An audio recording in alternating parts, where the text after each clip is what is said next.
ನಮಗೆ ಸ್ತೋತ್ರವಾಗಲಿ.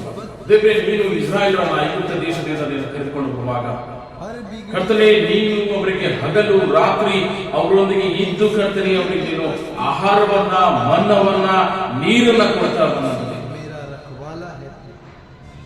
ನಾವು ನೋಡುವಾಗ ಅವರ ಒಂದು ಬಟ್ಟೆಗಳನ್ನ ಏನಾಗಲಿಲ್ಲ, ಅವರ ಬಟ್ಟೆಗಳು ಜೀರ್ಣವಾಗಲಿಲ್ಲ, ಕಾಲುಗಳು ಬಾತು ಹೋಗಲಿಲ್ಲ. ನೀನು ಮಾಡಿದಂತಹ ಉಪಕಾರಗಳನ್ನ, ನೀನು ಮಾಡಿದ ಅದ್ಭುತಗಳನ್ನ, ಮಹತ್ಕಾರಗಳನ್ನ ಅವರು ಮರೆತು ಮಾತು ಕೇಳಬೇಕಂತಲೇ ಅವರು ಹಠದಿಂದ ನಮಗೆ ಒಬ್ಬ ನಾಯಕನನ್ನು ಬೇಕು. ಆಗಲೂ ಸಹ ಕರ್ತನೆ, ನೀನು ಅವರನ್ನ ಕ್ಷಮಿಸಿ, ಅವರನ್ನ ಕರುಣಿಸಿ ಕರ್ತನೆ, ನೀನು ಅವರನ್ನ ನಡೆಸುವುದನ್ನ ಬಿಡಲಿಲ್ಲ, ಅವರಿಗೆ ನೀರನ್ನ ಕೊಡುವುದನ್ನ ಬಿಡಲಿಲ್ಲ, ಅವರ ಬಾಯಿಂದ ಮನ್ನವನ್ನ ನೀನು ತೆಗೆಯಲಿಲ್ಲ. ಅವರಿಗೆ ಸಮಯ ಸಮಯಕ್ಕೂ ಆಹಾರವನ್ನ, ಸಮಯ ಸಮಯಕ್ಕೂ ಅವರಿಗೆ ನೀರನ್ನ ಕೊಡುತ್ತಾ ನಡೆಸುತ್ತಾ ಬಂದಂತ ದೇವರು ನೀನಾಗಿದೆ.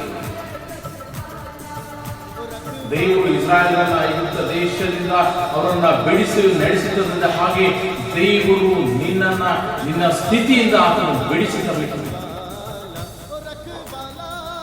ಚಿಂತೆ ಮಾಡ, ದೇವರು ಕರುಣಿಸುವ ನಿನ್ನನ್ನು ಆತನು ನಡೆಸುವ. ಅಯ್ಯೋ ನೀರಿಲ್ಲ ಈ ಅರಣ್ಯದಲ್ಲಿ ಎಂಬುದಾಗಿ ನೀನು ಚಿಂತಿಸುವಾಗ, ಅಯ್ಯೋ ನನಗೆ ಈ ಸಮಸ್ಯೆ ಇದೆ ಎಂಬುದಾಗಿ ನೀನು ಚಿಂತಿಸುವಾಗ, ದೇವರು ಆ ಸಮಸ್ಯೆಯಿಂದ ಆತನು ಬಿಡುಗಡೆ ಕೊಡಬೇಕು.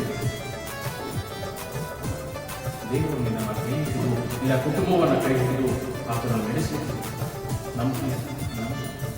ನಂಬಿ ಆತನ ದೇವರೇ, ಇಸ್ರಾಯೇಲರನ್ನು ನಡೆಸಿದ ಹಾಗೆ ನೀನು ನನ್ನ ಕುಟುಂಬವನ್ನು ನೀನು ನಡೆಸಬೇಕೆಂಬುದಾಗಿ